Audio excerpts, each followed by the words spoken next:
गरुड़ जी ने कहा, हे केशव, यम मार्ग की यात्रा पूरी करके यम के भवन में जाकर पापी किस प्रकार की यातनाओं को भोगता है, वे मुझे बतलाइए। श्री भगवान बोले, हे विंता के पुत्र गरुड़, मैं नरक यातना को आदि से अंत तक कहूंगा। सुनो, मेरे द्वारा नरक का वर्णन किए जाने पर उसे सुनने मात्र से ही तुम कांप उठोगे। हे कश्यप नंदन, बहुभीतिपुर के आगे 44 योजन में फैला हुआ धर्मराज का विशालपुर है। हाहाकार से परिपूर्ण उस पुर को देखकर पापी कर्दन करने लगता है।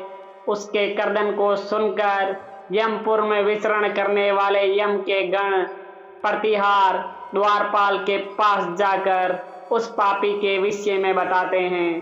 धर्मराज के द्वार पर सर्वदा धर्मध्वज नामक प्रतिहार द्वारपाल स्थिर रहता है।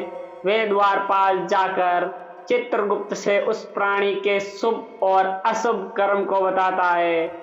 उसके बाद चित्रगुप्त भी उसके विषय में धर्मराज से निवेदन करते हैं, हे ताक्षर्य, जो नास्तिक और महापापी प्राणी है, उन सभी के विषय में धर्मराज यथार्थ रूप से भली भांति जानते हैं, तो भी वे चित्रगुप्त से उन प्राणियों के पाप के विषय में पूछते हैं। और स्वर्गीय चित्रगुप्त भी श्रवणों से पूछते हैं। श्रवण ब्रह्मा के पुत्र हैं। वे स्वर्ग, पृथ्वी तथा पाताल में विचरण करने वाले तथा दूर से ही सुन एवं जान लेने वाले हैं। उनके नेत्र सुदूर के दृश्यों को भी देख लेने वाले हैं। श्रवणी नाम की उनकी पैतृक पत्नियां भी उसी प्रकार के स्वरूप वाली है, अर्थात श्रवणों के समान ही है। वे स्त्रियों की भी सभी प्रकार की चेष्टाओं को तत्वतः जानती है। मनुष्य छिपकर अथवा प्रत्यक्ष रूप से जो कुछ करता है और कहता है, वे सब मनुष्य के मानसिक, वाचिक और कायिक सभी प्रकार के शुभ और अशुभ कर्मों को ठीक ठीक जानते हैं। मनुष्य और देवताओं के अधिकारी वे श्रवण और श्रवणियां सत्यवादी है। उनके पास ऐसी शक्ति है जिसके बल पर वे मनुष्य कृत कर्मों को बतलाते हैं। व्रत, दान और सच्चे वचन से जो मनुष्य उन्हें प्रसन्न करता है, उसके प्रति वे सौम्य तथा स्वर्ग और मोक्ष प्रदान करने वाले हो जाते हैं। वे सत्यवादी श्रवण पापियों के पाप कर्मों को जानकर धर्मराज के सम्मुख यथावत कह देने के कारण पापियों के लिए दुखदायी हो जाते हैं। सूर्य, चंद्रमा, वायु, अग्नि, आकाश, भूमि, जल, हृदय, यम, दिन, रात, दोनों संज्ञाएं और धर्म, ये सभी मनुष्य के वृत्तांत को जानते हैं। धर्मराज, चित्रगुप्त, श्रवण और सूर्य आदि मनुष्य के शरीर में स्थित सभी पाप और पुण्यों को पुण्यतया देखते हैं। इस प्रकार पापियों के पाप के विषय में सुनिश्चित जानकारी प्राप्त करके यम उन्हें बुलाकर अपना अत्यंत भयंकर रूप दिखाते हैं। वे पापी यम के ऐसे भयंकर रूप को देखते हैं जो हाथ में दंड लिए हुए बहुत बड़ी काया वाले भैंसे के ऊपर संस्थित प्रलयकालीन मेघ के समान आवाज वाले, काजल के पर्वत के समान बिजली की प्रभाव वाले, आयुधों के कारण भयंकर 32 भुजाओं वाले, 3 योजन के लंबे चौड़े विस्तार वाले, बावली के समान गोल नेत्र वाले, बड़ी बड़ी डाढ़ों के कारण भयंकर मुख वाले, लाल लाल आंखों वाले और लंबी नाक वाले हैं। मृत्यु और जवर आदि से संयुक्त होने के कारण चित्रगुप्त भी भयावह है, यम के समान भयानक। सभी दूत उनके समीप पापियों को डराने के लिए गरजते रहते हैं। उन्हें चित्रगुप्त को देखकर भयभीत होकर पापी हाहाकार करने लगता है। दान न करने वाला वे पापात्मा कांपता है और बार बार विलाप करता है। तब चित्रगुप्त यम की आज्ञा से कर्दन करते हुए और अपने पाप कर्मों के विषय में सोचते हुए उन सभी प्राणियों से कहते हैं, अरे पापियों, दुराचारियों, अहंकार से दूषितों, तुम अविवेकियों ने क्यों पाप कमाया है? काम से, क्रोध से तथा पापियों की संगति से जो पाप तुमने किया है वे दुख देने वाला है। फिर है मूर्ख जनों, तुमने वे पाप कर्म क्यों किया? पूर्व जन्म में तुम लोगों ने जिस प्रकार अत्यंत हर्षपूर्वक पाप कर्मों को किया है उसी प्रकार यातना भी भोगनी चाहिए। इस समय यातना भोगने से क्यों प्राज्ञमुख हो रहे हो? तुम लोगों ने जो बहुत से पाप किए हैं वे पाप ही तुम्हारे दुख के कारण हैं। इसमें हम लोग कारण नहीं हैं।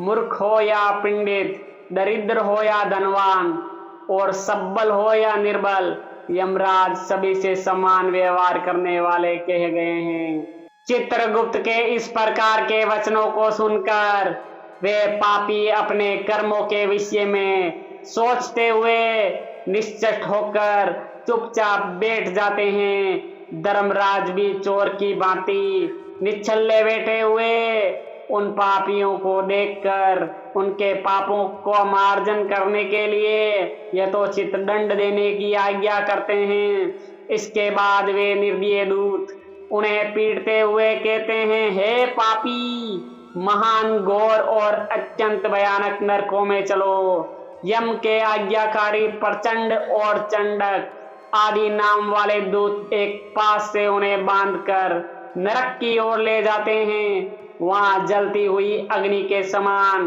प्रभा वाला एक विशाल वृक्ष है जो 5 योजन में फैला हुआ है तथा 1 योजन ऊंचा है। उस वृक्ष में नीचे मुख करके उसे सांकलों से बांधकर वे दूत पीटते हैं। वहां जलते हुए वे रोते हैं पर वहां उनका कोई रक्षक नहीं होता। उसी सालमली वृक्ष में भूख और प्यास से पीड़ित तथा यमदूतों द्वारा पीटे जाते हुए अनेक पापी लटकते रहते हैं। वे आश्रय विहीन पापी अंजलि बांधकर, हे यमदूतों, मेरे अपराध को क्षमा कर दो, ऐसा उन दूतों से निवेदन करते हैं। बार बार लोहे की लाठियों, मुगदरों, बालों और बर्छियों, गदाओं और मुसलों से उन दूतों के द्वारा वे अत्यधिक मारे जाते हैं।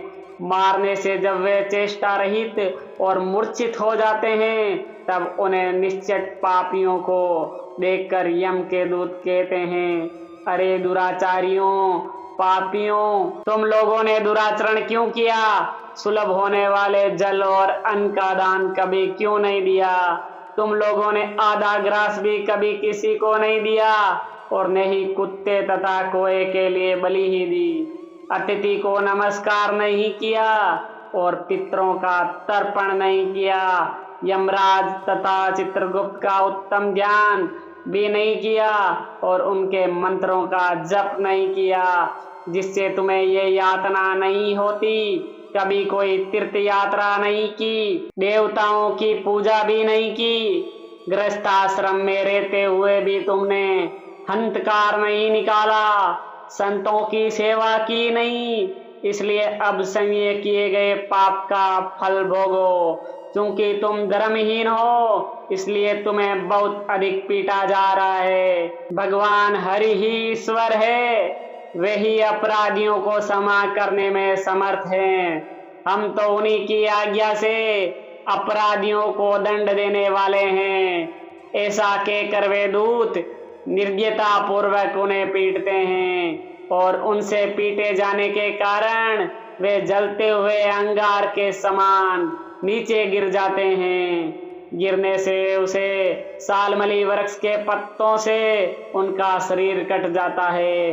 नीचे गिरे हुए उन प्राणियों को कुत्ते खाते हैं और वे रोते हैं। रोते हुए उन पापियों के मुख में यमदूत धूल भर देते हैं तथा कुछ पापियों को विविध पासों से बांधकर मुग्धरों से पीटते हैं। कुछ पापी आरे से काष्ठ की भांति दो टुकड़ों में किए जाते हैं और कुछ भूमि पर गिराकर कुल्हाड़ी से खंड खंड किए जाते हैं। कुछ को गड्ढे में आधा गाड़कर सिर में बाणों से भेदन किया जाता है। कुछ दूसरे पेरने वाले यंत्र में डालकर इक्षुदंड गन्ने की भांति पेरे जाते हैं। कुछ को चारों ओर से जलते हुए अंगारों से युक्त उन्मुख जलती हुई लकड़ी से ढक करके लोहे पिंड की भांति धधकाया जाता है। कुछ को घी के खोलते हुए कढ़ाई में, कुछ को तेल के कड़ाहे में तले जाते हुए बड़े की भांति इधर उधर चलाया जाता है। किन्हीं को मत वाले गजेंद्रों के सम्मुख रास्ते में फेंक दिया जाता है। किन्हीं को हाथ और पैर बांधकर अधोमुख लटकाया जाता है। किन्हीं को कुएं में फेंका जाता है। किन्हीं को पर्वतों से गिराया जाता है।